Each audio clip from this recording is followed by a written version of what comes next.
Have you ever considered hosting your own talk show? Yeah?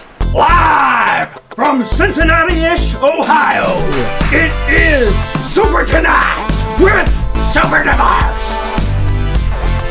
Woo! We got a great show lined up for you tonight, featuring the Pop Culture Minute with Pop Culture, and much, much more. When the sun goes down, the fireworks go boom. And now, ladies and gentlemen, presenting to you the host of this evening's program, Superdivorce!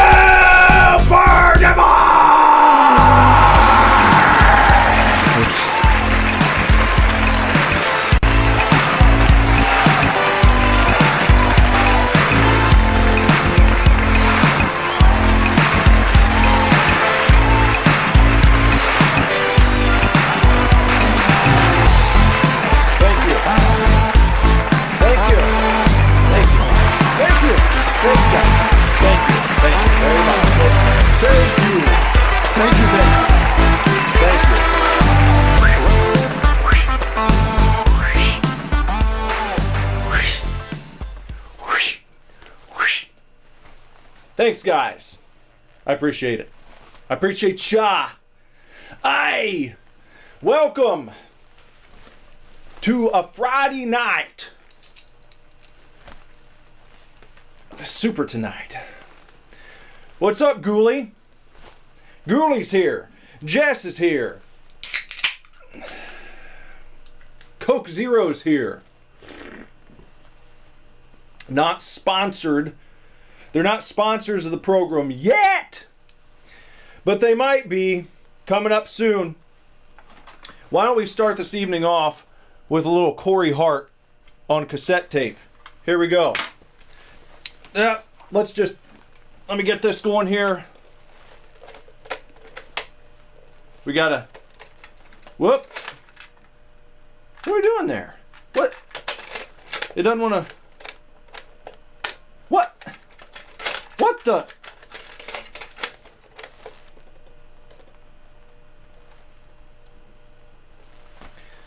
Ghoulie said today was the last day of his junior year of high school. Everyone,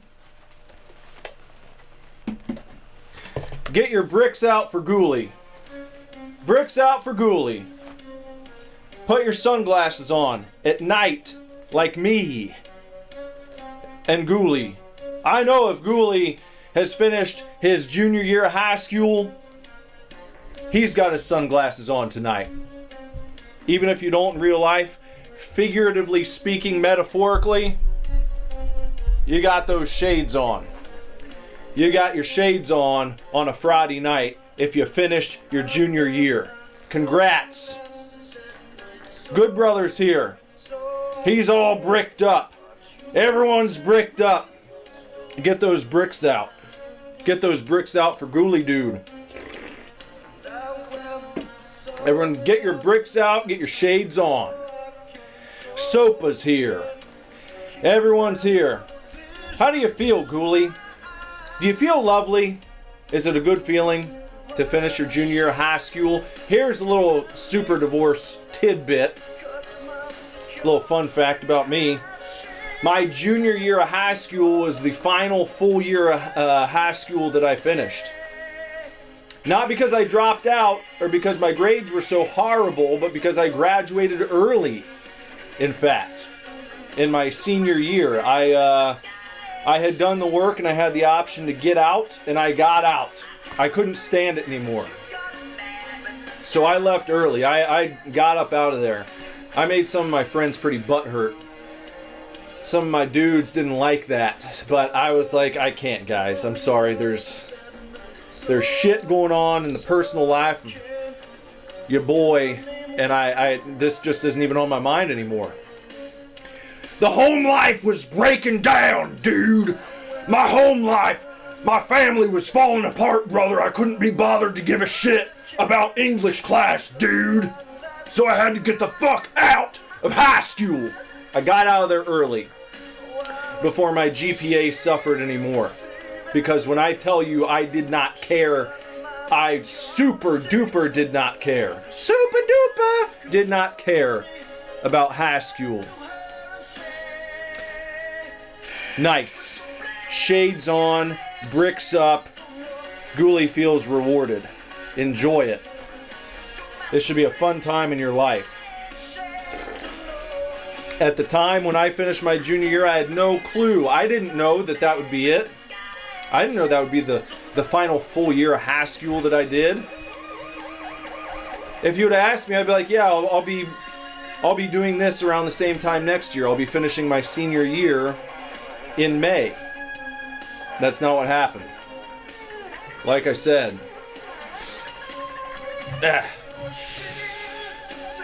Ghoulie's saying it was actually a good year. He was sad because one of his classes ended. His favorite class he ever had. What was it, Ghoulie? What was your favorite class you ever had in high school so far? Maybe, hopefully, you'll have something your senior year you like even more better than whatever it is that ended. Because you know what they say. Every ending is... No, that's not what they say. I'm going to have to come up with something different. I was thinking of something different. A different turn of phrase that won't work here because it doesn't apply. So now I've got to think of something different. But we can say this. Every ending leads to a new beginning. So that's hopefully the beginning that begins after this ending will be a better beginning than the last beginning that you had. Even though you thought that beginning was your favorite beginning, you might be looking at a new beginning that's even better than the old one. You never know. AP Espanol. Love the people, the teacher, and the learning of the language. I didn't dig my Espanol too much. I really didn't get into it. The teacher, she was an old lady. She loved Barry Manilow. And Senor Luis Miguel. She always talked about him. I think I brought him up to Jorfus before, and Jorfus is he's been all about Luis Miguel. Senor Luis Miguel. Luis Miguel. Reminds me of the Don Miguel burritos they sell at some gas stations. Anytime me and my former bandmate, old buddy of mine, we'd go into speedways or whatever after an old rock and roll show. Be looking around, what do you want to get? Oh, let's get the Don Miguel. They got the they're not frozen, they're just refrigerated. You'd have to go to a gas station that had a microwave. And it seems like that's becoming rarer to see. Gas stations with microwaves. Because they don't want you to buy microwave food. A lot of these are getting fancy now. They want you to go over to the kiosk and order yourself a sandwich or like a full value meal that they're going to make in their kitchen. You see these things? You hear about this? Full service kitchens in gas stations, Kev. I never thought I'd see it. But they've got them. I'm not besmirching Barry Manilow. I'm just saying that's one of the things I remember about that teacher. She loved Barry Manilow. Senor Barry Manilow. She loved him, and she loved Senor Luis Miguel. She thought they were both handsome hunks. Here's a funny thing. When I was looking out the window, maybe I mentioned this on some of the Super Las Vegas Divorce videos when I was in Las Vegas. Right out the window of our hotel room and over to the right, up in the sky, there was a large, what was it? A hotel called, I think, was it the Waterfront? Something like that. But they had a big advertisement, big screen outside that you could see from the window, and every few seconds you would see Barry Manilow up there because he was doing a residency of shows. I would have gone to watch Barry Manilow, but you know, we had to kind of pick and choose what we got into while we were there. But nothing against Senor Barry Manilow. He's fine. I'm just saying the class wasn't very good. But you know what I do remember? Here's another thing about her. She ended up retiring, I think my junior year, at the end of the junior year, and she came up and they did a whole, like, here's your flowers, thanks for all your service, all that kind of shit. And what was she going to do after she retired? She said she wanted to basically become a traveling gypsy. Someone in here, someone might take umbrage to that answer. She said she was going to become a traveling gypsy and hit the road in her RV with her husband. Ghouly's super tired. He's going to retire to the old hay and catch some Z's. All right, keep those shades on, brother. Enjoy your Z's. Enjoy your sweet dreams of summer. I hope it's a fantastic one for you. Oh, real quick. Well, I don't know. I don't want to keep you too long. But look, check this out, guys. Look what came in the mail today. Guess what I received in the mail today? You know what I'm holding here? This is the very first issue of the Superdivorce Super Zine. This is it. I told you it was going to be a floppy copy. This is it right here. They came in the mail. I got a little box of them right here. But this is the first issue. Check it out. Front and back. Does this look familiar to anyone? Do you see what I did with the cover there? You guys like that? How about that? Do you approve? I hope you guys approve. But this is nice. It's glossy. I was flipping through it. I'm proud of how this turned out. Here's your, like when you open it up. See, it's nice and colorful. I got a nice, oh, well, you know what? This green screen's kind of messing with it. So you won't be able to see everything, but I did this. I guess I can show you that. I guess I won't show the whole thing. But you can see here, there's a little spoiler. Yoshi is see-through because he's green. But I put a little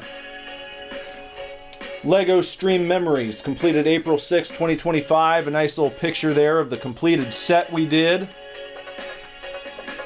And then over here, I put the first roster of the Divorce Club. I'll update that every month. That'll be in each issue if you end up picking one of these up. But I'm really happy with how this turned out. I think it's pretty cool. It's neat in life that you can just make a magazine now. You don't have to find like a big fancy publishing deal. If you got the gumption and the wherewithal, you can just make your own magazine. It's something I've wanted to do for ages, and I'm very happy with it. So I hope you guys enjoy these when they make them, when they all make it out your way. Let me say that. the Superdivorce Superzine. You can get one of those by signing up to be a member of the channel. Want to be a member? Want to be a member? If you're watching that and you're like, well, how do I get a Superzine? How do you get one of these? How many of your favorite tubers make their own magazine in physical copy? I'm not talking about a pussy ass, wimp ass, bitch ass digital magazine like everyone wants to do now. How many magazines have gone that route? Well, actually, sorry, we're winding down physical copies, but you can still read the digital copy every month. Fuck off. No one wants it. I guarantee you, probably conservatively 90% of digital magazines are never even cracked open. The digital spine is probably never cracked. But this, everyone who gets one of these is going to crack this spine.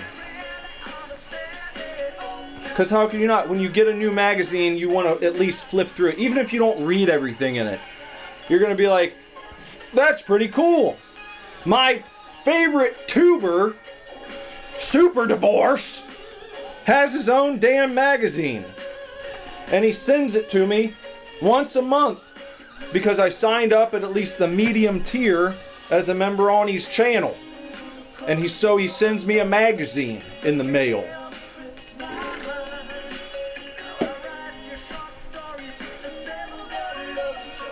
Good Brother wants two. One as a reader and one on a board. Well, luckily, I didn't do a very big print run of these.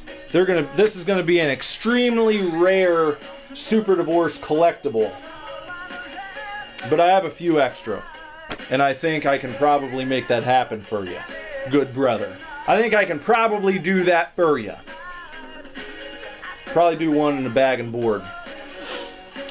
I'll get you a very fresh one that I've never opened before, and I'll very carefully, maybe I'll use forceps to drop it down into a bag and board combination, tape it up for you, vacuum seal it, and it will be pristine. By the way, speaking of things that are pristine, let's put this on pause for a minute, because you know what? You know what's absolutely pristine? It's pristine when we hear from our dear friend Pop Culture. And so, before we start talking about the news of today, I would like to share with you guys a video that I was sent by our, what would you say, Pop Culture of old correspondent, Pop Culture himself. Brand new Pop Culture Minute. We're going to check that out just now, okay? You guys enjoy this. Here you go. See what Pop had to say today. Hold on, let me get to this. Let me give it the old reach around.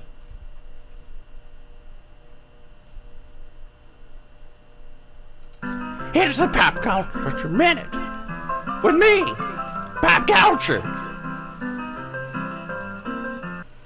Oh, hello there, and welcome back to the Pop Culture Minute with me, Pop Culture. I have just 1 minute to tell you about some very exciting pop culture news. But we're not going to be talking about today's pop culture. No, we're not going to be talking about the likes of Justin Bieber or Ariana Grande. No, we're going to go back in time. We're going to go back to when pop culture was worth knowing about. We're going to go back to 1951. This day, exactly. It was the day that China officially annexed Tibet, giving rise to the popular Tibetan freedom movement. There was a fellow involved in all that who you might have heard of. His name's the Dalai Lama. Was a great good friend of mine, actually. I haven't kept up with him in years, but we're still on good terms, last I checked. I think he's doing pretty well, probably, but anyway. Here's the Pop Culture Minute with me, Pop Culture.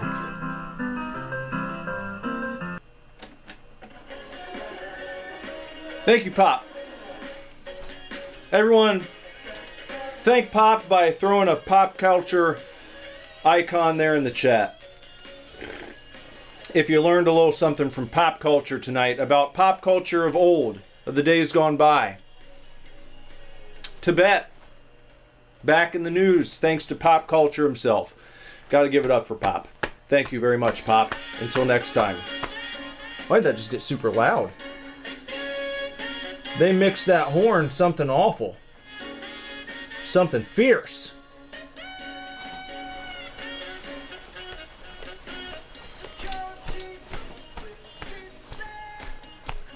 There you go, good brother. Thank you for that. Pop appreciates it. He appreciates the support from yous. Appreciate y'all. What else is going on? Good brother's gonna send that copy of the Super Zine out for PSA grading. And here's a PSA for you. Get that copy graded when it comes your way. Maybe.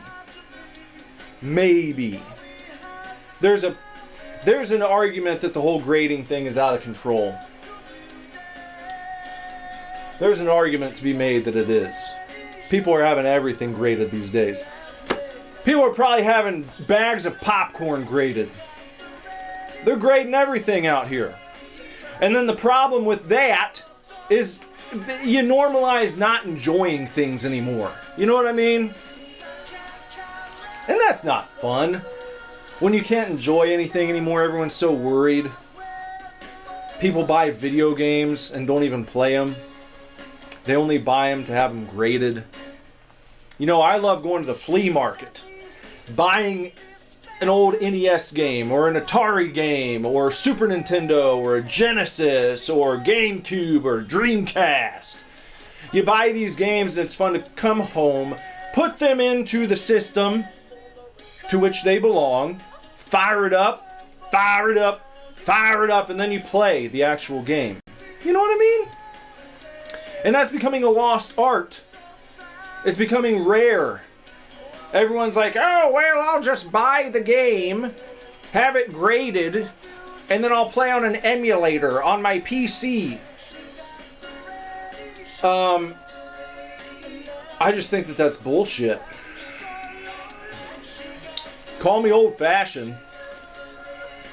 Not that you can't have any collector's items, but if that's all you do, with them, it just feels stifling to me. I've got one graded comic book.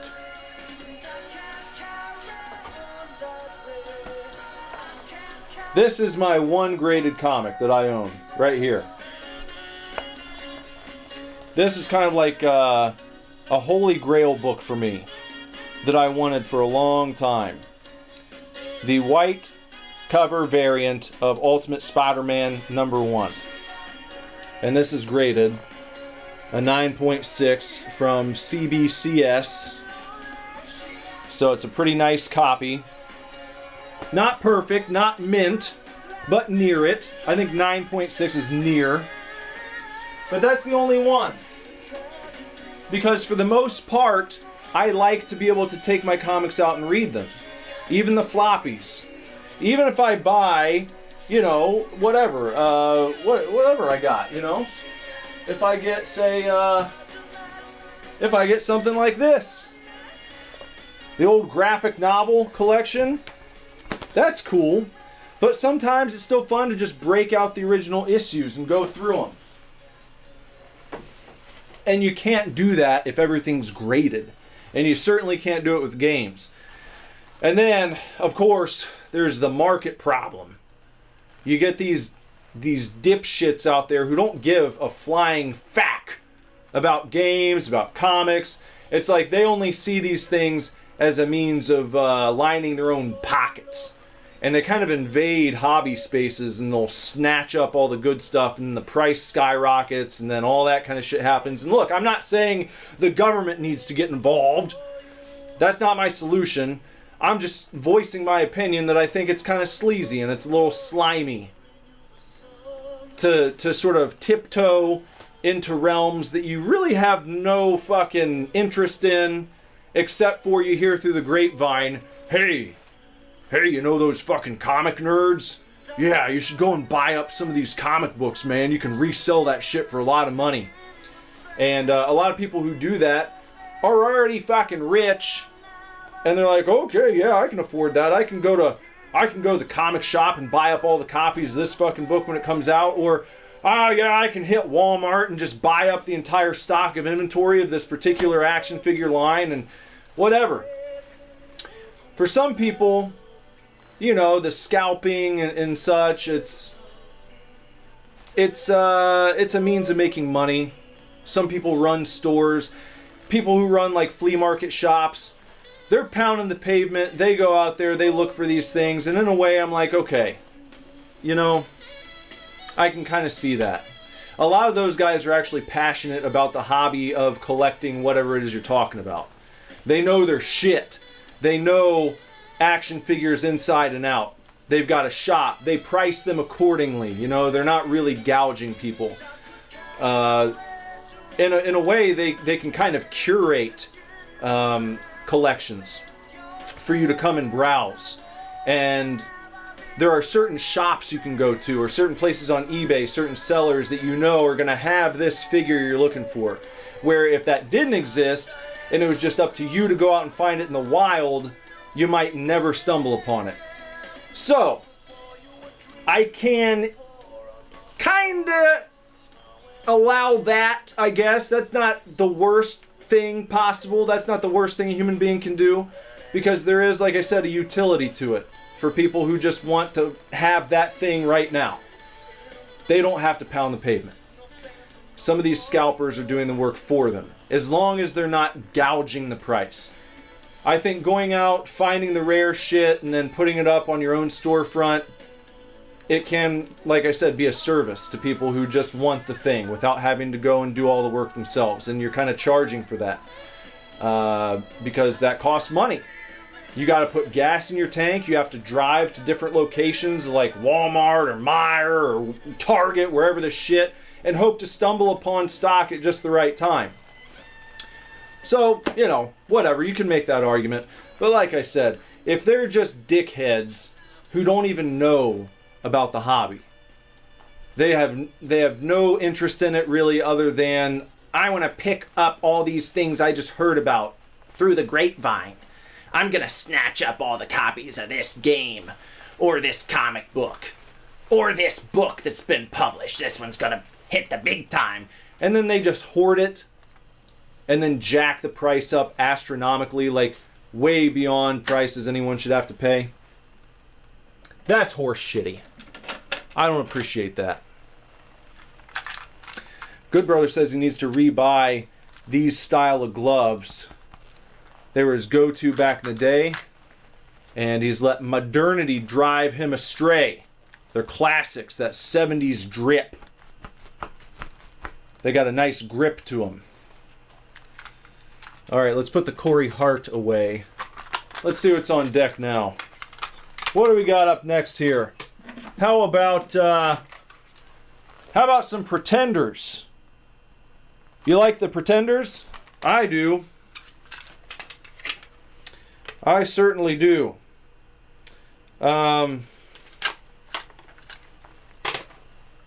Just toss this in here.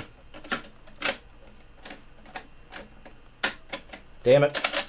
This thing always confuses me. I can't work this technology.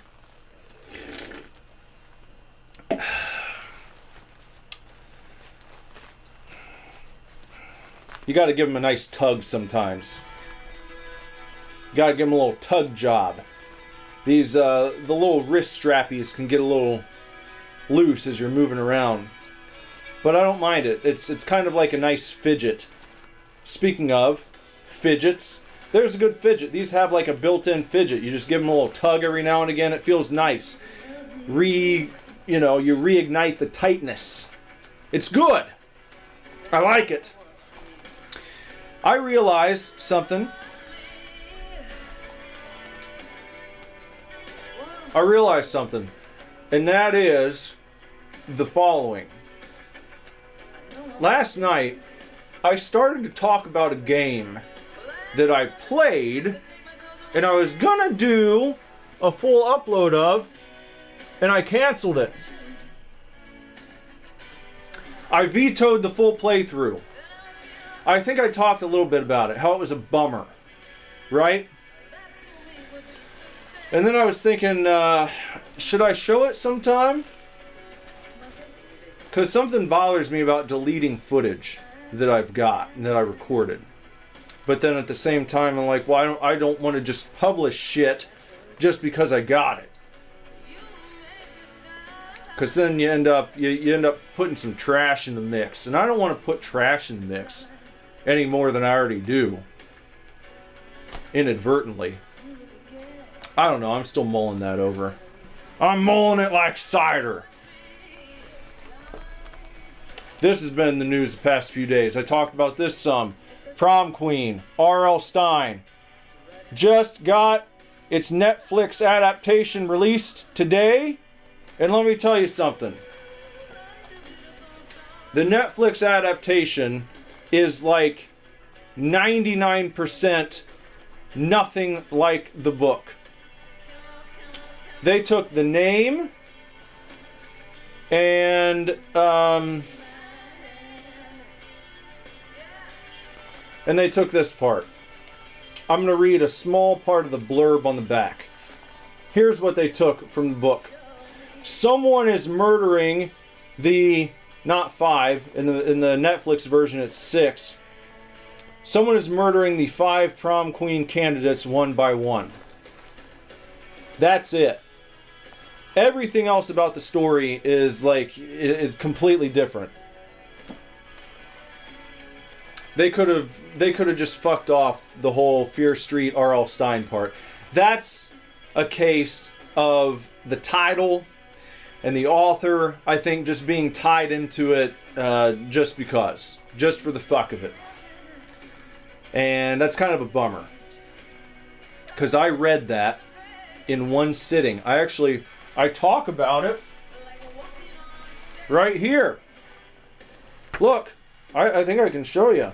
I do this little section right here at the bottom called Book 'em, a little book review, and I covered very briefly, but I covered the Prom Queen book, and yeah, it's too bad. I hate when they do that. When you stray so far from the original source material, it's like you might as well not even called it the Prom Queen. You could have called it like Prom Queen Massacre. Prom Night Massacre. Not to be confused with Prom Night. But it's silly. It's silly. You're watching it and it's like the characters' names are completely different. The interactions they have with each other are completely different. In the Netflix movie, there's like this big rivalry. Like a non-friendly rivalry between sort of the main girl and the other likely candidates, if you will. And in the book, they're all friends. They kind of bicker back and forth with each other, but there's no like heated rivalry. You know, they got like a gang. They call the girls the Wolf Pack in the Netflix movie. That doesn't exist. There's no mention of the Wolf Pack, NWO Red and Black. So I don't know. Completely different reveal of the killer. Killer's completely different. Has nothing to do with the killer in the book. They come up with kind of like a slasher villain costume for the killer in the Netflix show. In the book, there is no such costume. It's just like a total mystery as to who's killing the prom queen candidates. That's what you're trying to figure out. It's like, who's doing this? It's not like, oh gosh, it's the killer with the big red squeaky cloak and the black face mask. So, I was a little disappointed by it. I was hoping they'd stick to the book more, and it's just like they didn't stick to the book at all. But I suppose that's to be expected in our day and age now. It's just like you grab a well-known name, a title, you slapdash it onto something that's very, very loosely related to the source material, and then you kind of rope in the people who are just morbidly curious. What are they going to do with this? Is it going to be good? Are they going to do a faithful adaptation? I got to watch and see how close it is. And it's not close at all. It wasn't awful. It wasn't a horrible production. It's just when you're so far removed from the source material, can't help but feel like something's a little off. The viewing experience isn't what it could have been. But whatever. Whatever, man. What else is going on? Covered those things. I feel like there was something else on the tip of my tip that I had to mention here. Something else in the news. Something else. Maybe it'll jog my memory if we go to the audience. If anyone out there in the audience right now has anything on the tip of their tip, anything you've seen, maybe not even today, this week, this month, anything you're like, I wonder what he thinks about that, please, by all means, ask away. Let's see what you got. Because I was once again browsing the news. I was looking through the TTs. I was trying to be a TT boy, checking out the trending topics, and it's like, well, you know, we got, what? Ryan Reynolds back in the news. They're saying Ryan Reynolds had this idea. He had pitched a Star Wars film that would be rated R.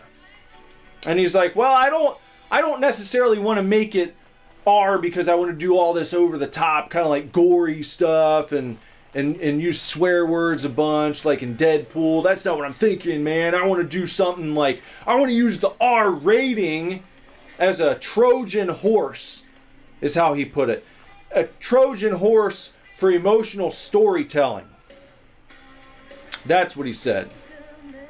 So I was thinking, if I can make a rated R Star Wars film, then I can Trojan horse in some emotion that the series has been lacking.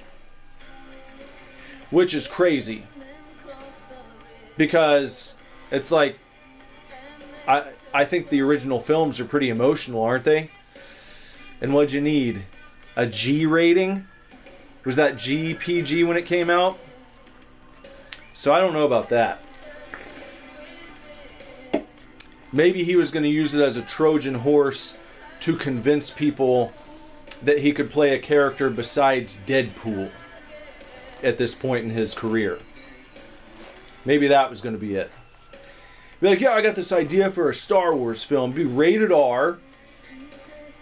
Lots of side characters, which you said. We can explore some different characters that you never heard of. Lots of characters. That's always a go-to for people. And I think people who say that don't really understand Star Wars at all. People who always say that shit. It's time we move on from the Skywalkers. Enough Skywalkers. There are so many characters and places to explore in the Star Wars universe. Enough of the Skywalker saga. Enough of those damn Skywalkers and their tie-in stories. Fuck them. Let's move on. Out with the old, in with the new. That's exactly what they tried to do with the sequel trilogy. And what's the only thing they could do at the very end to try and salvage their lame, horrible attempts to do just that? They had to bring back the Skywalker name. They had to tie it back into the Skywalkers because they didn't realize Star Wars is the Skywalker story. It is the story of the Skywalkers. You can have side characters and such, but it's like, if it doesn't somehow weave back in to that foundational story, then I think it drifts off and people don't give a shit. It's not a crutch to reference things that happened in the original trilogy or the prequels. That's not a crutch. It's like a necessity. That is the foundation of that entire universe. And I think if you try to decouple from that, you're just left with, like, what? The sort of visual aesthetic of Star Wars. Then it can just be whatever random sci-fi film. You know? The idea of the Skywalkers and what happened as a result of that story, that's what makes people give a shit.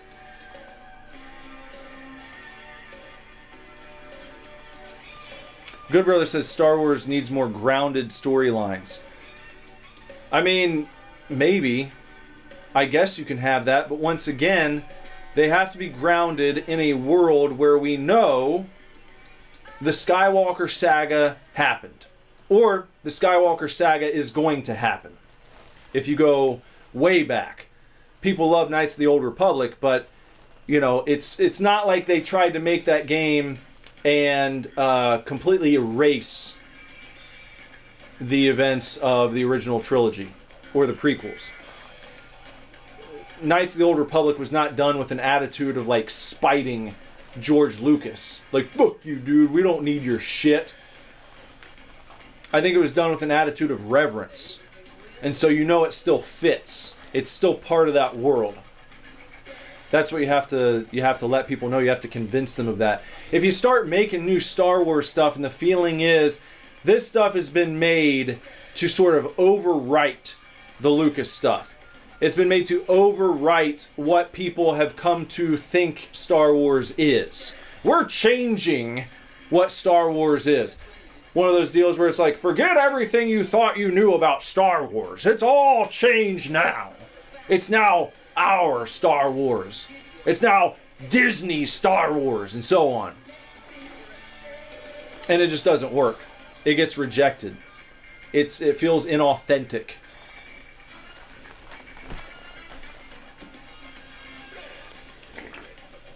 But anyway, I could see Ryan Reynolds, and he's like, I got this idea for an R-rated Star Wars film. What we're going to do is we're going to have me play, what kind of character could I be? Maybe like, do I want to be a Jedi? No, I don't want to be a Jedi. What kind of character would I feel good playing? Something different. Something you don't think. People always think of like lightsabers and stuff. What if I, Ryan Reynolds, played like a mercenary? You know? And people think of like Luke Skywalker and he's kind of like stoic. What if I wasn't like that? But what if I was like kind of wisecracking, you know? And I played a mercenary. It was like a wisecracking mercenary. And I don't have to curse all the time, but I could curse sometimes if it's R-rated. And you know, I know we said we're not going to be over-reliant on the gore and stuff, but you know, I could shoot some people up. We can show some blood.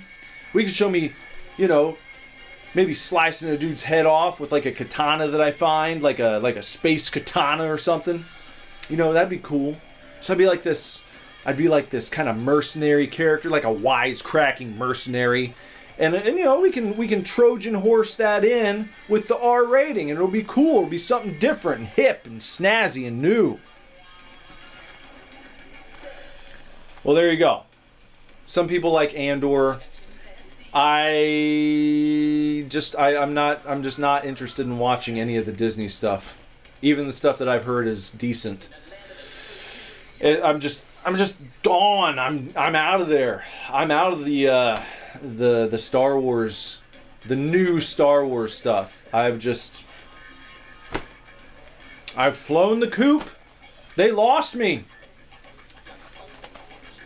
I just can't be fucked to get into it. Any of it. Doesn't matter to me. The only thing that I think be brought back into the Star Wars universe would be if George Lucas repurchased Star Wars and made new shit himself. If George Lucas actually created new Star Wars content, then I would probably be like, all right, let me check that out. But the problem with Disney Star Wars and everything they've done, even the new stuff, is that I know the new stuff has to honor the Disney vision. They can't just fuck it off completely. So it's still set in that universe, and I don't want any part of it. I'll check out like everything up until Lucas sold it off. In my opinion, I just act like the Disney stuff never happened. It's not worth paying attention to. I just don't care. I'm out of there. It's like whatever Disney has to say about what happened before episode 4, whatever they've got to say about it, I don't care. Even if it's all right, even if it's like a decent story, it's like I don't care. It might as well be someone's really good fan fiction. I'd rather go back and consult, the old novels and shit if I wanted to look for extra stories. That's how I feel on that. So, isn't that what Luke did? Hologram Luke before he passed away from exhaustion. But not really. Because no one's really gone. Nobody really, what was the line? Nobody's ever really gone. I think that was it. Boy. What a mess that stuff is. What a horrible, horrible death Star Wars has died. I'm not saying you can't go back and watch the old stuff. That stuff's always going to be alive and kicking. You can't kill that. I'm just saying the forward momentum. How excited everyone was leading up to the first Disney movie, Force Awakens. Everyone was jazzed. It was like, oh, they're bringing back practical effects. Look at this, man. This is awesome. We got the practical effects. We got Simon Pegg. We got J.J. Abrams. We got the bad robot guy. Speaking of old J.J., I don't think JJ's a complete hack. Some people really hate him. But I really enjoyed his work on, I told you I've been watching the Mission Impossible films, going back through those so I can go and watch the final Reckoning when it comes out. Or I guess it's out now. Came out today, right? So I want to see that, but I want to go back through the entire series. I've got 2 more to watch now before I'm ready to go to cinema to see it and get my souvenir tub of popcorn featuring Tom Cruise, the all red one. But JJ's work in the Mission Impossible series, it's good stuff. I liked it. I love Lost. Big Lost fan. I enjoyed his Star Trek stuff. I don't think he's a complete hack. I think if J.J. Abrams would have been given all 3 films, like just, here you go, make your trilogy, J.J., I think he would have come up with something much better. Much, at the very least, if it wasn't great or even good, it could have been bad, but it wouldn't have been as bad as what we ended up with. Because you threw Rian Johnson in there in the mix, and it was like, oh boy, that's like throwing a pipe bomb in the toilet after you've just taken a big diarrhea shit. That thing blows up, you can come back, you can try and pick as much of the shit up and put it down the drain and flush it as many times as you want to, but it's not all going down. You've still got a mess on your hands. As good of a cleanup job as you can do, you still got a mess to deal with. And that's what happened with that series. Absolutely insane that they just said, oh yeah, just make the first one. We don't know where it's going. That might have worked for Lost. And that's kind of what made that show so fun. But you can't do that with Star Wars. You gotta have a vision for it. What's up, Jorfus? Yeah, when I go to cinema, I will not eat all my corn before the movie starts. If I feel like the previews are going on for too long, I will stop. I'll put the bucket down and I'll wait. Some cinemas are starting to bring back free refills for the largest tubs, which they should have done a long time. That should never have gone away. That used to be standard, that when you went to cinema and you got the largest bucket and the largest soda, you would get free refills. That used to be a perk of doing like the super biggie size. He's like, well, for 75 cents more, you can get this huge ass one. You do the flip, catch it. You can get this size that's like double the size of the medium, and you can come back for free refills as many times as you want. And then they got greedy. And it's always just been popcorn. Do you know how much popcorn cinema throws away? A crazy amount. A crazy amount of popcorn goes in the garbage. Because you can't just keep it. You can't pop it and reuse it for like multiple days in a row. If you get to the end of the night, you got too much chorn, it needs to be bagged up and basically tossed out in the garbage. You can't feed that to customers the next day. So it's not like it's a super expensive thing. You're talking about fucking popcorn. What am I talking about? Are they getting rid of 1 ton of popcorn? Probably not quite 1 ton, but a lot. A lot of corn is going into the garbage can across not just the US, but across the world. Think of how much popcorn's thrown out. Free refills on larges should be standard. And I mean, they already have it for sodas because they've transferred so many places, not all of them. The Regal that's closest to me, they still have all the soda dispensers back behind the, the fucking counter. You can't just go and get your own. But a lot of other movie theaters now have switched to the big machine with like the touch screen and the different options. You can make like a fucking raspberry root beer or a fucking orange flavored what? An orange flavored, you could make an orange flavored Coke Zero if you wanted to. You could make an extra lime flavored Sprite. You can add whatever you want to. And you can go back and you can refill that shit as much as you want.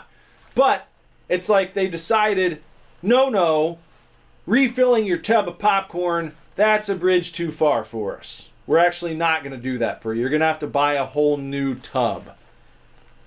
And that's just, you want to get people back to cinema. Well, that's what you do. You make that standard issue. You make free refills on the large sizes standard issue.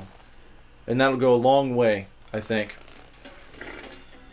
Because after, 30 minutes of previews, which is not an exaggeration now. I mean, they usually go between 30 and 45 minutes now, which is insane.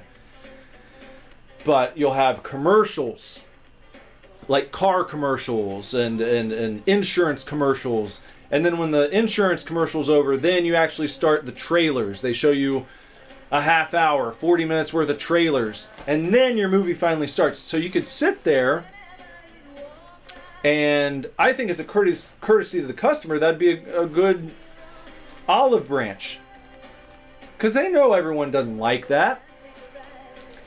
So much so, in the news recently, I saw that there was one lawmaker who was trying to make it law that movie theaters would have to list on the ticket time. When you're buying your tickets, they would have to tell you when the movie actually starts. They can't say, here's a showing at 7 p.m., but we're not going to tell you got to sit through 40 minutes of previews first. They would have to say, whatever, we're going to start opening the doors at 7 for this showing, but the movie itself won't start until 7:45. They'd have to divulge that information. I don't think it went anywhere, but I saw someone tried to do that, and I was like, you know what? I'm not usually for government meddling and getting their little grubby paws and shit, but it'd be nice if they would just do that of their own accord. Just to let people know. It'd be nice. If you're trying to make plans for afterwards, it's tough. Because you look at the start time, then you might look at the run time of the film, and be like, okay, the movie starts at 7. The run time is 90 minutes. In your mind, you're thinking, okay, well, I'll be out at 8:30. And your friend's like, can you be here by 9? You're like, oh, yeah, I can be there. Movie starts at 8, 90-minute run time. Got a 15-minute drive to your house. I'll be there early. Yeah, no problem. But then, you weren't thinking, oh, how could I be so stupid? You're looking at your clock. It's 8:45. Or, whatever the fuck time.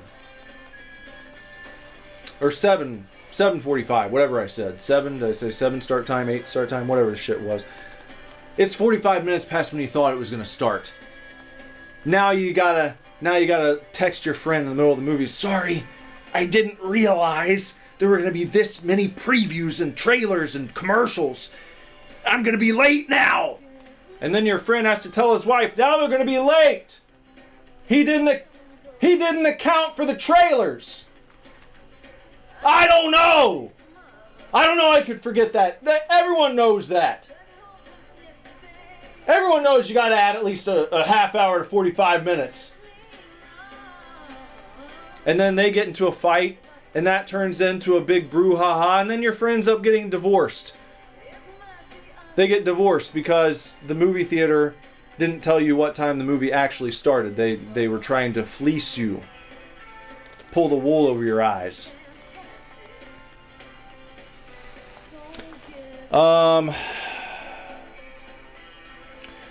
Good Brother said that JJ can direct so long as he doesn't write the movie. JJ is not a good writer.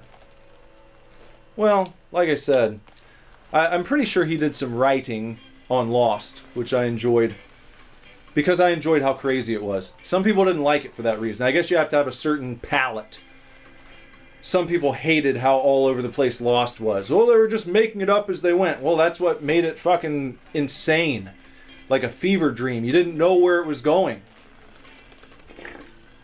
And that made it fun for me. Salty or sweet popcorn? Oh, definitely salty. Yeah, I agree with Good Brother. Salty, not a question. Gotta be salty. Every now and again, I do like sweet. I like a good kettle corn. Kettle corn is good if you're out at like a street fair. You know what? When I think of kettle corn, I think of like an autumnal festival. Fall time festival where they're popping fresh kettle corn. If you can get some of that, that's great. Kettle corn, hot apple cider, autumn leaves, the smell of like a bonfire in the background, little autumn knickknacks being sold at the little merchant stands everywhere, maybe a few carnival rides, a bounce house, a pumpkin patch. All that shit goes just fucking wonderfully together. And that's where I would actually go for some kettle corn, or a sweet corn. But mostly, almost always, salty popcorn is going to win. Sentient Object, hello, pal. Sentient said Andor is actually really good, way better than Return of the Jedi. Well, wow. The first act where they rescue Han was brain dead writing, where each got themselves captured one by one.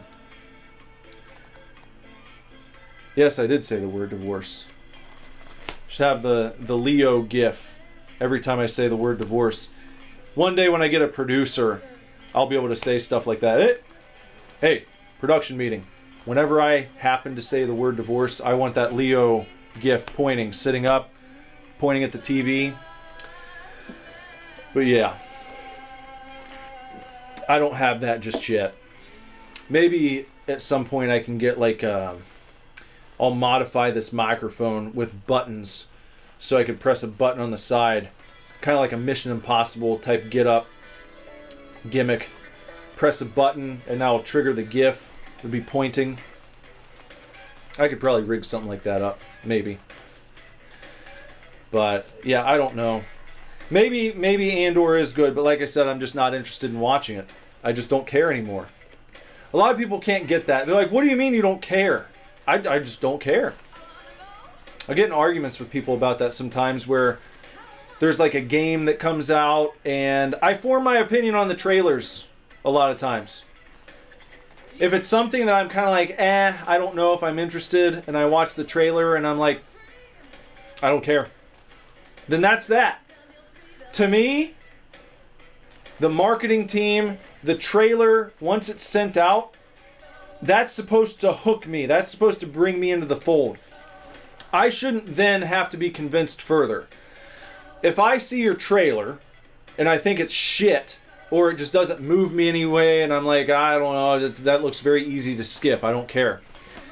It shouldn't take me, whatever.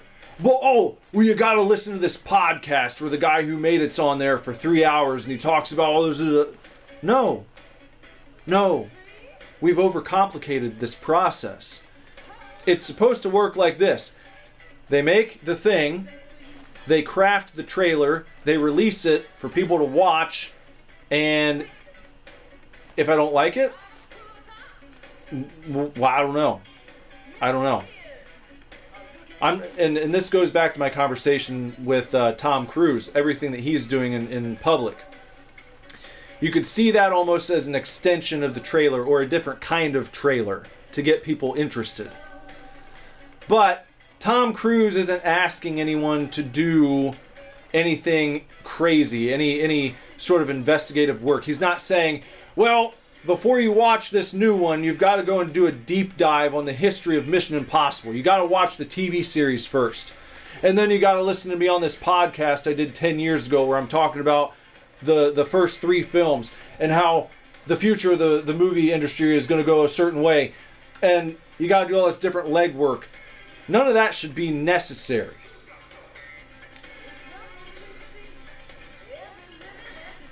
But some people think it is.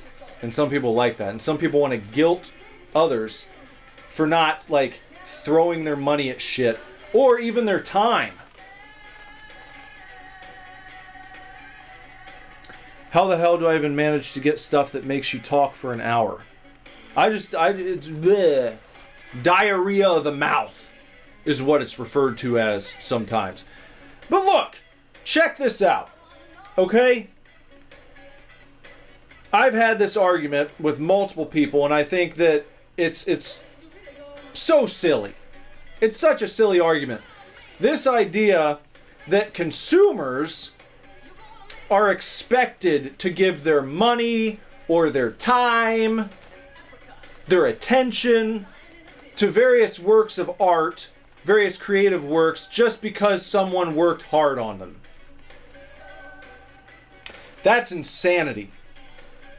It's like people will sometimes get mad if you watch a trailer and then you're like, nah, think it looks like shit.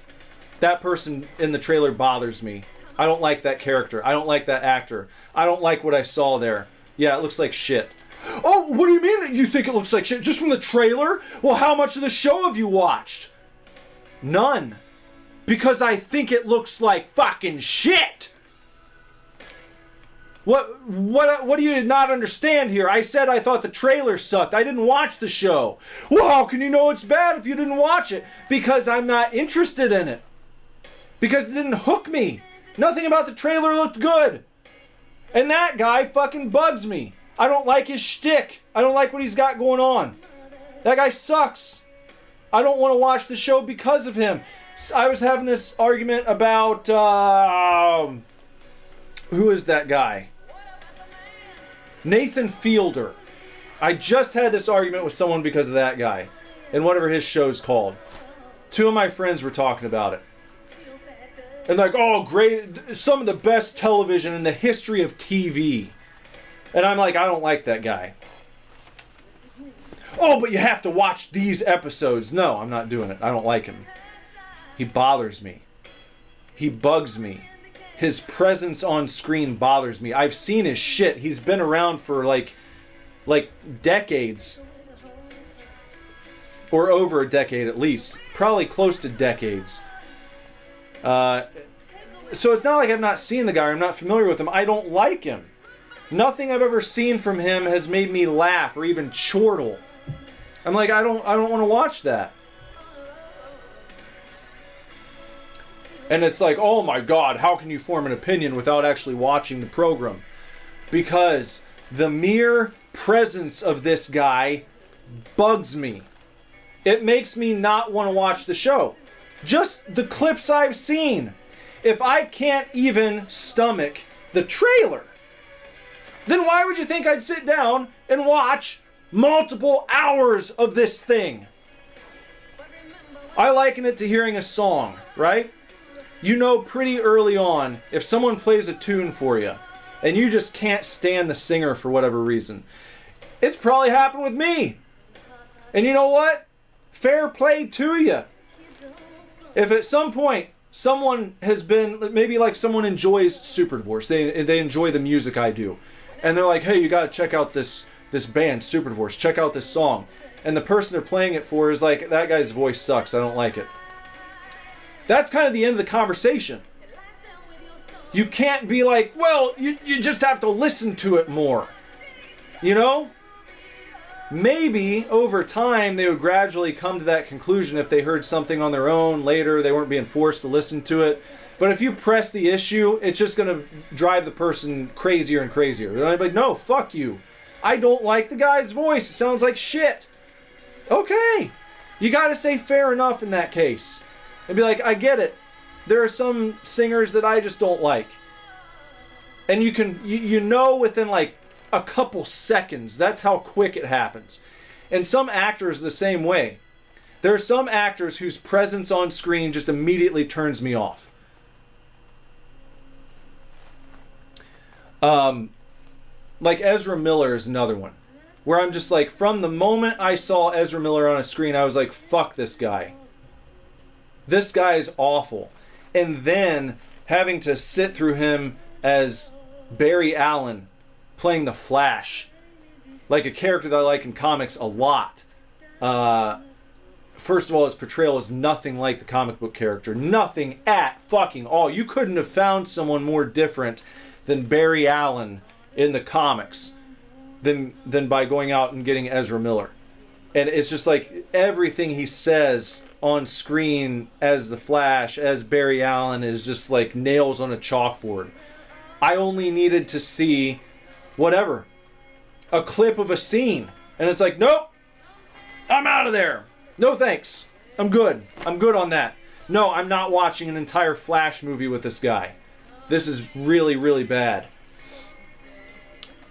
So no, it's not, the onus is not on the fucking viewer, the consumer, to give their time or energy or money to things that don't capture them, that they're not jazzed about. There's way too much out there that I actually want to watch, that I think is actually, attractive, appealing.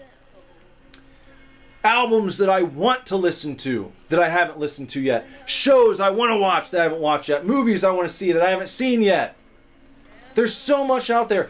Games that I want to play that I've actually purchased that are sitting like in my Steam library or that I have on disc that I haven't played yet. But certain people want me to play like this new $60, $70, $80 game just because it's the hotness. If I'm looking at it, I'm like, well, it kind of looks like shit. Oh, but have you played it? How can you form that opinion? I don't know, because I think it looks fucking stupid. It doesn't look fun. It looks like it'd be a slog. It looks like I'd hate it and be done with it after 10 minutes. I'm not buying it. No, there are other games that I actually have that I want to play. You know? I mean, come on!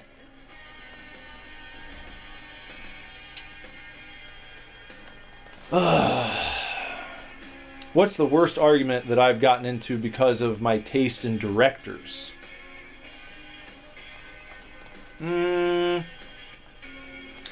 don't know. The worst argument over directors? I don't think I've argued over directors specifically too many times. Nothing's springing to mind right now. But, I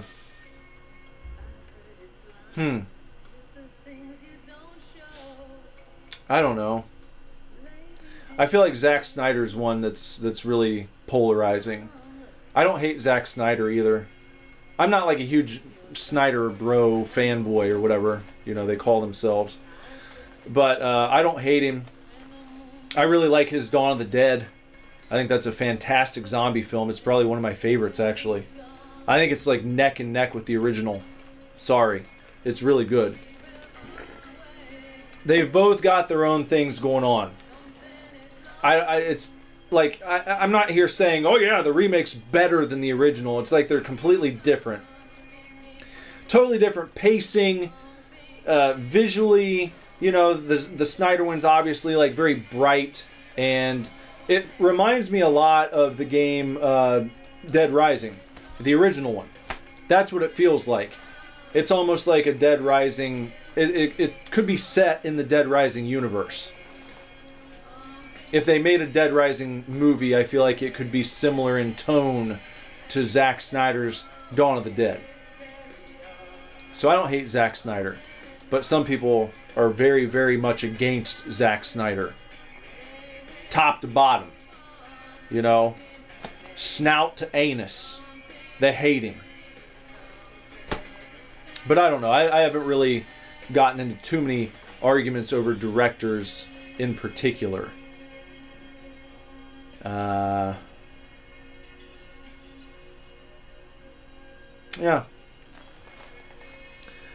Jorfa says he's pretty sure Ronnie would throw something in like Nathan Lane is cool, screw you, Nick. Nathan Lane. You mean Nathan, is it Nathan Fielder? Nathan Lane's the guy from the Birdcage, right? With Robin Williams. And he was in The Producers. That's Nathan Lane. We're talking about Nathan Fielder. I think that's his name. He's just got like this kind of smug, smarmy shtick. And I just don't think it's funny. I don't like people like that. It's a turnoff. Whatever that style of comedy is, it just does nothing for me. The type of comedy where it's like, it almost feels like, it's almost like the entire premise is just, I'm smarter than everyone else. That whole thing. Whatever that is. That just, I find it grating. It doesn't work on my comedy brain. Those centers are not activated. They kind of shut down. It's like I start getting depressed. Not really. I wouldn't say depressed. But it puts me in a bad mood. I'm just like, fuck this. Fuck this guy. It's not funny. I don't like it. There's comedy. I find comedy to be... there's always going to be a butt of the joke. I'm not saying it's because people's feelings get hurt or anything like that. It's just this elevated comedy. Yes. Yes, so elevated. I'm up here. Everyone else is down here. Watch as I make a fool of these peons. Like, that's... I know it's not all like that, but that feels like the mentality behind it. A lot of it. And it just doesn't work for me, brother. Whatever. I don't know. I'm sure that if he saw me, he'd be like, well, what's this guy doing? What's he do? He's standing in front of a green screen with hearts? What's that?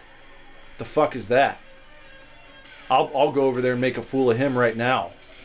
Let me go and film an episode. I'll be on his show and make him look like a fool. Whatever, dude. You know? Go for it. Who's my most hated actor? That'd probably be Ezra Miller. I can't think of anyone that I hate more. And I don't wish any ill upon him. I don't want bad things to happen to him, though he has kind of, you could say, he's probably got some bad karma coming his way from some of the shit he's been up to. Some of the stories that you've heard of him being back in the news over time. But I don't wish for anything bad to happen to him, really. Just because I don't like someone as an actor, or as a musician, or as an artist, or as a game developer, just because I think their work sucks doesn't mean I hate them as a person. Doesn't mean I want bad things to happen to them, like in their day-to-day life. That's what some people... That's like become a thing too. You can't criticize these people too much. They're human beings also. And yeah, I know. But they're making stuff that goes out in the public square. And they're putting it out there to be commented on, to be consumed. I've heard some pussy-ass takes from wrestlers on this too. Where wrestlers are like, oh, we've got too many critics out there. These people think they know the business. They're they're too comfortable commenting critically on our matches and our performances and all this kind of stuff and our character work and all this shit. They should just sit back and relax and watch as fans watch. And to me, that's pretty insulting. Because you're kind of telling people, we want your attention, we want your views, we want you to drive out to the arena when we're in town, we want you to buy our merchandise, we want you to talk about us online, but we only want you to sing our praises. And that's bullshit. Just enjoy. Just enjoy wrestling. Just enjoy movies. Just enjoy games. Well, part of my enjoyment is speaking openly and freely about the experience that I had. If I watch something and I think it's horse shit, I've given you my time, possibly my money. I think I earn the right to speak freely and openly, candidly, sometimes harshly. If that's what I'm feeling, yeah, fuck yeah, I think I should be able to do that. I think people should be encouraged to do it. You should be happy they're taking the time to share those thoughts. I mean, that's fucking old school. No press is bad press. You know? It's all getting a buzz going. If people are speaking about you, even if they're talking shit, that might lead to someone stumbling upon you that actually enjoys what you're doing. So let people speak freely. Don't be a bitch and be like, oh, you should be nicer about, oh, I worked so hard on this thing and blah, blah. Yeah. There's nothing special about that. There's so many people working hard on all sorts of things all the time. And most of them never see any return on it. You're not just owed success because you worked hard on something. There are other steps you have to take. Part of that, I think, is having thick skin. Being able to take criticism and compliments and you weave that into what you're doing over time. And hopefully you make forward strides. You improve in areas where you were lacking before. And sometimes the areas of lack are pointed out by haters. But if you can scoot away the hyperbole and some of the nastiness at times, they might actually have something within that criticism that's worth paying attention to, that can actually help you to better yourself and your creative output, whatever you're working on. But yeah, no one's entitled to success just because they worked hard. No, I don't wish good brother ill. I do not. Who's one that I do hate as a person? An actor that I hate as a person? I don't really know. I mean, that's a very strong word, the hate word. Oh, it's hate speech. You know, are there any actors that I would like to use hate speech on? I don't know, let me think about that while I try and find a new cassette to put on here. What are we going to do now? How about this one? We've got the original motion picture soundtrack of James Caan's Thief, composed and performed by Tangerine Dream.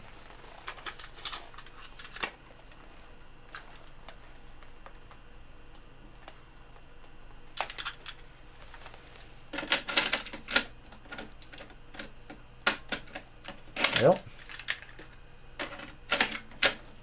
over there, huh? All right. But I don't know about that. I don't know of any actors that are really springing to mind who I just hate as a person.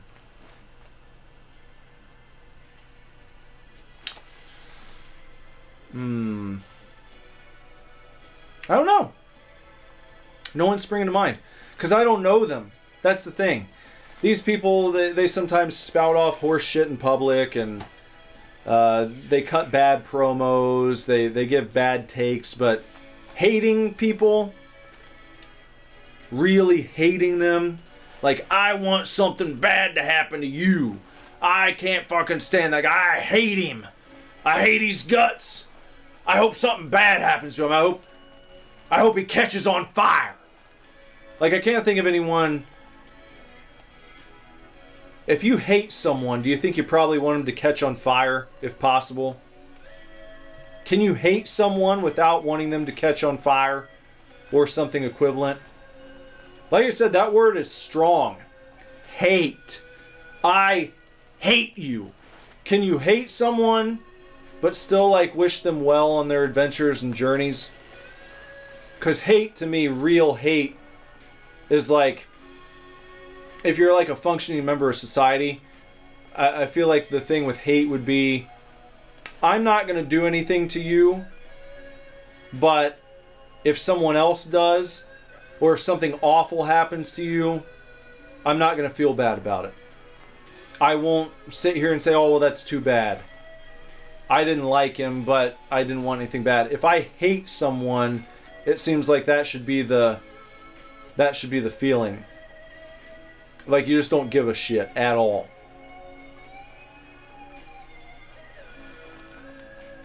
Good Brother has a white, hot, crystalline hate. Are you thinking of one in particular? Or are you just talking here, like, generally speaking? If you hate someone, I kind of feel like that word should be reserved for a very select type of feeling you have about a person. Because we all use it, kind of we toss it around casually. Oh, I hate that guy. But you don't really hate him. I could say I hate Ezra Miller, but the truth of the matter is I don't really know him well enough to hate him. I could be like, yeah, I hate that song. I never want to hear it again. But if you have that thought about a person, I hate that guy. I hope I never have to fucking hear that guy's name again. I hope I never run into that motherfucker one more time. I hope that son of a bitch fucking flies off of a cliff and into a fucking pit of alligators and gets torn limb from limb. That's where I feel like hate should take you. That's what it should be reserved for, like real hate. That's where that is. That's why it's dangerous. But when I ask myself, is there anyone I feel that way about? Like that I know in my life? Personally, even people who've like wronged me. I have strong dislike for some people. There are some people that I'd rather never associate with again. But I still have trouble coming up with like an individual who I really, really, truly hate.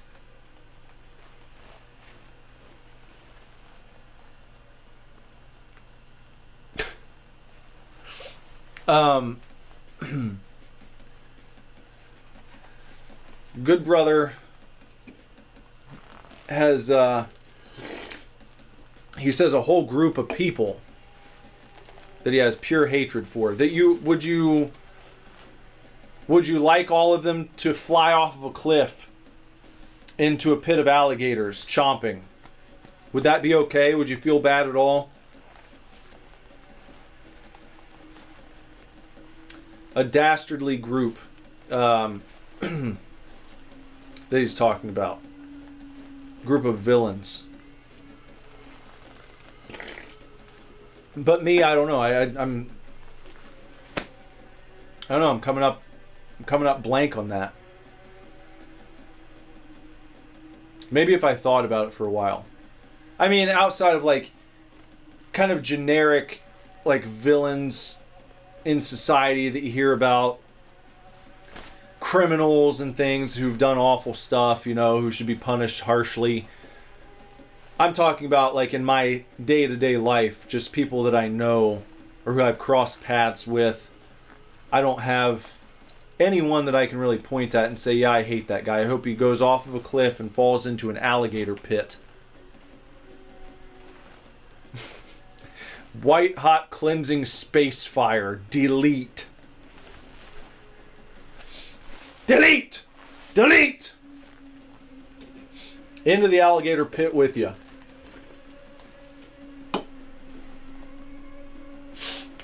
Oh boy. Well, you know, I guess we can try and find something nice and happy to talk about as we wind things down here for the evening. It's almost 1 a.m. and that means it's almost time to take her on home. As it has worked out, I am also almost at the end of this can of Coke Zero. Dude flavored. My dude flavored Coke Zero's almost gone. If you're hanging out and you've enjoyed tonight's program and you haven't done so, I would really appreciate it. I implore you, please, to subscribe to the channel. Please sub at the very least and then like the video. Comment if you got anything to say. Any requests? I'm going to get back to getting some game uploads. Now that I'm kind of settling in, I've got like a few things. I want to keep adding to this program and keep making it more fun and better. And I want part of the experience to be tuning in to see what else gets added to the show. This isn't going to be what it is all the time forever. We're going to add segments in. It's not just going to be me here yapping at you for an hour and a half every single time. I'm gonna spice it up as we go along, but I needed to get it going. Sometimes you just gotta fucking get it going at the very least, instead of trying to chop up all the details first. It's like, if I can get the engine revved up and get the gears chunking around, then we can figure it out. As Warrior Man, the Ultimate Warrior, said, you know, just jump in free fall and figure fucking things out on the way down sometimes. Just take the fucking plunge. Just start your Tonight show. That's what I did. Just start the fucking show. We didn't have Pop Culture at the very beginning. He hadn't sent any videos in for me. I didn't have an intro. Pop Culture didn't even have an intro. But he has one now. That's new. He didn't have that last night. That's a little something. That's a little tweak. Some stuff that might be easy to miss if you're not paying attention, but we're going to keep adding stuff. And so that's going to be part of the fun. But another way that you can support beyond just subscribing is you can become a member. Want to be a member? Want to be a member? If you're watching on YouTube, even if you're not, if you're watching somewhere else, it would help if you came over to YouTube and you joined the channel there as well and became a member. Not just a subscriber, but a member. At the lowest tier, it's all digital. You get access to sweet emojis that you can put in the chat. You can show that you're all bricked up. You can show support for Pop Culture, for the Superdivorce Daniel Stern intro face that we got there. And then you get a badge that changes color depending on how long you've been a member. So you get these fun little things, and it's, you know, it still helps. And if you go to the middle tier, we just got these today. The very first issue of the Superdivorce Super Zine. There you go. That's what it looks like open up. This is the old bricked up emote. You could see that in the chat sometimes. People throw that in the chat. But I did kind of a stylized, retro, punk-flavored fucking cover for it. And there it is. Issue number 1. The very first one from April. And these will be going out to the people who subscribe at the middle tier and the top tier. But I want you to see when you open it up, you know, it's not just stapled together with a bunch of random shit. You know, I took my time to construct this. I don't want to give everything away, but I'll show you. Some of this is tough to see. But, you know, we got like real stuff going on here. I wrote articles. Look, I can show you this. We got a page with Leno. You hear about this, Kev? Back in the news. We got a Jay Leno article. We got an article called "Now This Is Butt Chugging." And I tell you about a real case of butt chugging that happened and the dangers of doing so. And more. I pick my least favorite game of the month and my favorite game of the month. And I write a whole fucking page worth of shit for each one. Well, we got the turd of the month. That's the bad game. And then the game of the month was the big winner, the chicken dinner. But middle tier and highest tier, you get yourself a physical zine. Who's doing that? Who's doing this for their subs? Can you get a Grandpa Batista in the fart boat in the intro? I'll have to look into that. I think I can probably make that happen. I'll try to honor that request. See if you can find him on Monday. But then we got one higher tier than the middle one. That's where you go way up there, and you get yourself everything I just talked about, and not this cassette tape, but a cassette tape. I'll send you every month a new cassette tape with a demo track of a Superdivorce song that could end up on the next Superdivorce album that should be coming out later this year. And then on the other side is a secret mystery cover song. And you won't hear either of these songs unless you subscribe and get the tape. It's not going to be one of those deals where it's like, subscribe to get the tape, and then I'm going to upload the songs, whatever, a week after. It's not just early access, it's exclusive access. I'm not going to upload those songs and release them myself. They will be for the people who buy the tapes, and that's it.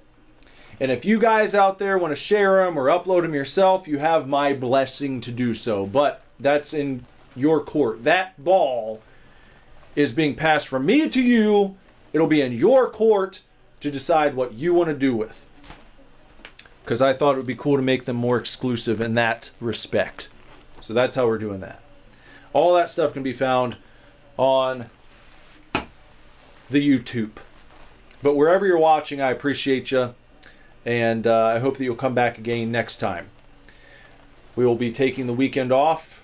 This program, you can find me here on YouTube, on Twitch, on X, Monday through Friday, 11:30 p.m., spiritual successor of the Jay Leno, the Conan O'Brien Tonight Show, scooting those fakers and phonies like Fallon and Kimmel's and who else is it? Colbert. Come on, get those guys out of here. Hacks, all of them. Come on over here and hang out for the real Tonight Show with hearts in the background. And see where things go as we develop on and on. Well, no problem, Jorphus. I guess I should say that's the zines are also only being sent within the continental United States. Shipping is just way too much. Shipping's too much. So, if you're in the United States, you can buy the zine. But don't sign up if you're outside the States, because I just can't do it. It's too expensive. It's stupid. It's stupid, dumb, expensive. For now. Maybe someday. Got to get some more revenue coming in first. But that's all for right now. Probably be on tomorrow night around 10 p.m. I think. Maybe. We're going out to dinner tomorrow. Me and the old lady. So we might be on for Legos. But we also might not be at regular time. You have to check in. Look on posts under the community tab on YouTube. Early evening tomorrow. I'll be in touch. I'll let you guys know what's up if we're doing a Lego stream. But in any event, we'll see you on Monday night, at least, at 11:30 p.m. Eastern Standard Time. Okay, guys? Once again, thank you. God bless you. God bless America. God bless the world. God bless you wherever you are. Until next time, take real good care. Keep kicking ass. Love you lots. Lord willing, I'll be back very soon with another video for you to watch. Bye.